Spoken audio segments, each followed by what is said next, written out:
Aujourd'hui, je vais te parler d'un sujet sensible, un sujet que je connais de l'intérieur, le perfectionnisme.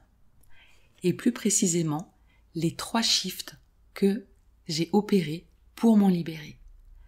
Parce que oui, le perfectionnisme a longtemps freiné mon expansion, même quand extérieurement, tout avait l'air de bien rouler.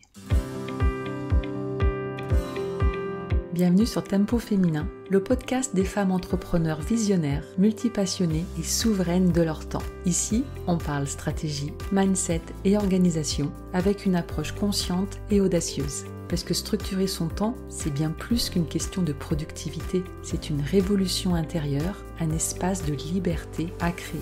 Je suis Stéphanie Genevois, coach et mentor, et j'accompagne les entrepreneurs ambitieuses à reprendre le pouvoir sur leur temps et leurs résultats sans sacrifier leur équilibre ni leur essence. Chaque semaine, tu retrouveras ici des clés puissantes, des stratégies efficaces et des inspirations audacieuses pour bâtir ton propre tempo, celui qui te permet d'avancer avec clarté, fluidité et intention. Et pendant longtemps, je ne me suis même pas rendu compte que c'était du perfectionnisme. Je disais que j'aimais le travail bien fait, que j'étais exigeante, consciencieuse, que j'avais besoin d'un peu plus de temps pour finaliser ce projet, cette page, cette idée. Et que j'attendais juste d'être un peu plus prête, plus alignée, un peu plus au clair. Mais en vérité, j'étais en train de freiner ma propre expansion. Le premier shift, ça a été de prendre conscience vraiment des formes invisibles que prenait mon perfectionnisme. Pas celui dont tu as déjà entendu parler ou que tu te représentes peut-être, un peu caricatural, tu sais, la contrôle freak, la maniaque du contrôle, ou celle qui classe ses crayons par taille ou ses livres par couleur. La forme invisible, ce qu'il faut prendre conscience, c'est celui qui se cache dans les micro-doutes constants, dans la peur d'être jugé, dans l'attente de la bonne version, de la bonne idée, du bon moment. Et je mets des guillemets avec mes doigts sur ces mots. Ce perfectionnisme qui me faisait procrastiner, en me faisant faire croire que j'étais en train de peaufiner.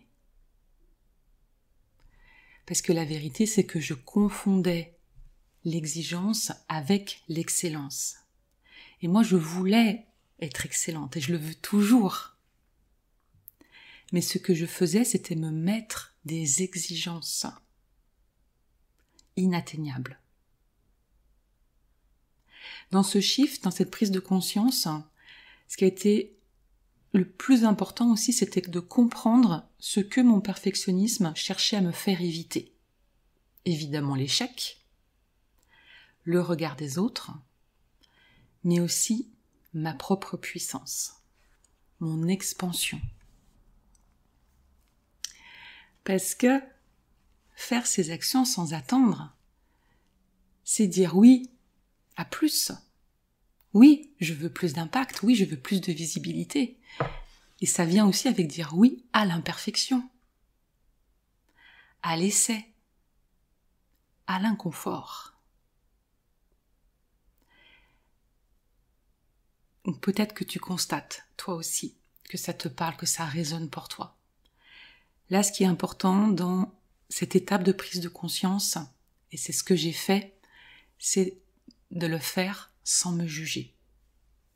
Juste en m'observant, avec tendresse. Beaucoup, beaucoup de tendresse pour moi. Parce que je voulais bien faire et je pensais que bien faire passait par ces exigences. Le deuxième shift, c'est vraiment là où les choses ont changé. Ça a été de me détacher, de relâcher. Donc j'ai appris à désactiver mes réflexes perfectionnistes. Ça s'est pas fait du jour au lendemain, bien sûr. ça a été progressif, mais j'ai commencé à voir les moments où je m'auto-sabotais, à voir les moments où je voulais tout bien faire, et puis du coup, je ne faisais pas, je repoussais encore et encore, où je finissais par faire, mais au final, ça m'avait pris tellement de temps, ça avait été tellement lourd. Ces réflexes perfectionnistes, ils étaient aussi dans les moments où je doublais ma charge mentale pour un détail, d'aller peaufiner, d'aller retravailler le visuel, les mots, le message, alors que ça n'avait pas d'impact réel. Pour désactiver ces réflexes perfectionnistes, ça m'a demandé un travail de fond, un travail sur la durée aussi, et de revenir encore et encore à ma vérité intérieure, à ce qui est vraiment important pour moi, à me reconnecter aussi à mon autorité personnelle, et pas celle qui vient des autres, des normes extérieures, ou de ce qu'on entend d'une entrepreneur pro. Pour développer ton entreprise, tu devrais faire ça, tu devrais agir comme ça, et puis c'est ça qui fonctionne. Non, revenir à moi, à cette autorité intérieure, mon autorité personnelle, qui me donne mon pouvoir d'agir. Donc vraiment de retrouver mon pouvoir de décision, d'agir maintenant, même quand c'est pas parfait, même quand c'est flou, et même quand je tremble un peu à l'intérieur.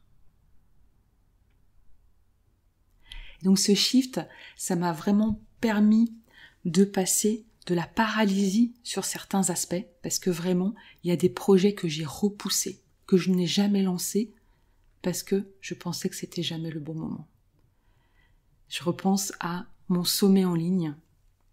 Ce sommet en ligne, ça faisait longtemps que je n'avais envie, et j'ai mis longtemps à le concrétiser dans la matière.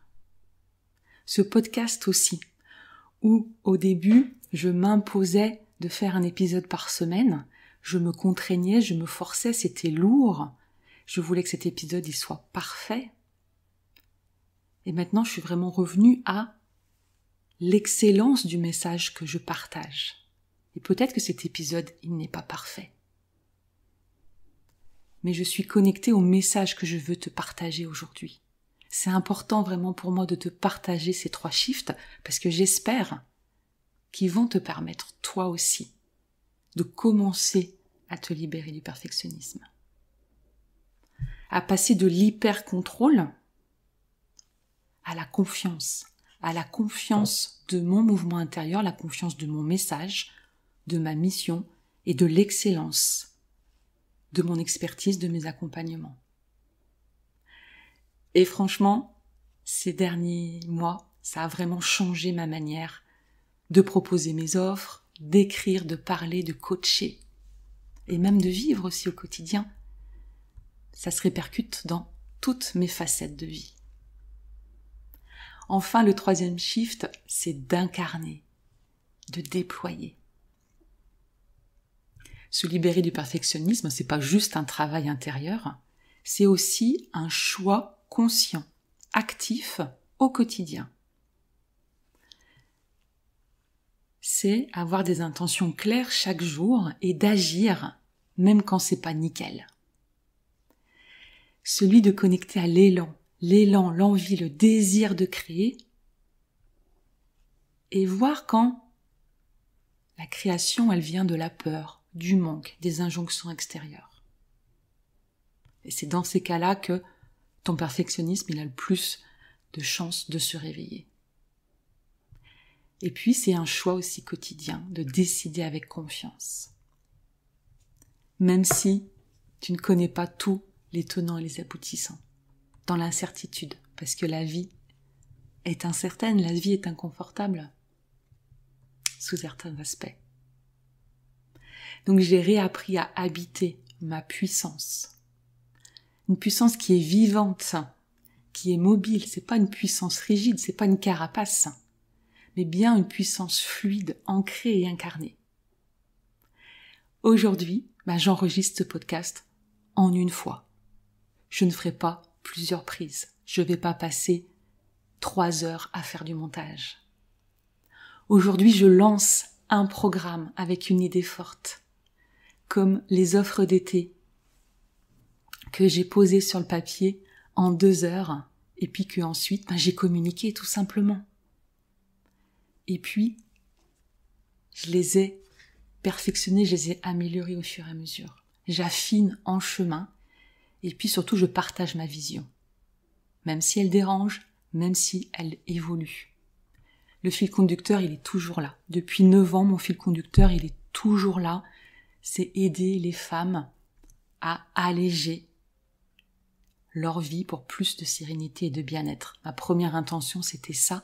En 2016, quand j'ai créé ma première entreprise bien-être organisée, c'était aider les mamans qui travaillent à alléger leur charge mentale pour plus de temps et de bien-être. Aujourd'hui, c'est de guider les femmes entrepreneurs ambitieuses à structurer leur entreprise, gagner du temps, mettre de la simplicité, avec des fondations solides, avec un leadership puissant, pour déployer leurs objectifs, impacter en toute sérénité. Et ça, de porter mon message aujourd'hui beaucoup plus librement, c'est ça, ma vraie liberté. C'est le tempo que je choisis chaque jour.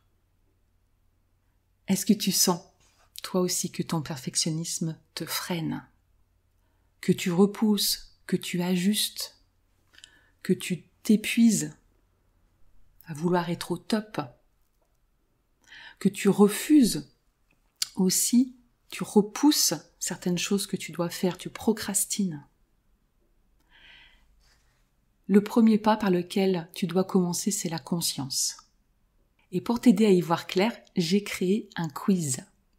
Il est simple, rapide, et les questions sont puissantes pour déterminer ton profil de perfectionniste. Dans les résultats de ce quiz, tu vas découvrir comment ton perfectionnisme agit, ce qu'il cherche à protéger et comment t'en libérer concrètement. Ça prend même pas 5 minutes et les résultats vont te donner des clés ultra précieuses. Donc je t'invite à cliquer dans la description de l'épisode pour y accéder directement. Tu peux aller aussi sur Instagram, le lien est dans ma bio, ou m'envoyer le mot quiz aussi en message privé.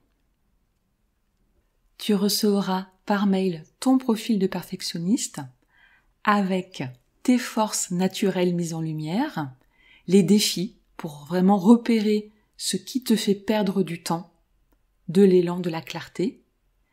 Et puis également, je te donne des clés activatrices pour transformer ton rapport à l'action et au temps, pour reprendre ta puissance. Parce que ce perfectionnisme non détecté te fait perdre, tu l'auras compris, beaucoup plus que quelques heures. Il te ralentit, il te fait douter, il te vole du temps précieux et il ralentit tes résultats. Tu auras également accès à 3 audios offerts. Je te souhaite vraiment de te reconnecter à ton vrai tempo. Pas celui qui cherche à être parfait, mais celui qui t'amène à être complète, vivante, alignée, puissante. Je te dis à très vite dans un prochain épisode du podcast Tempo Féminin.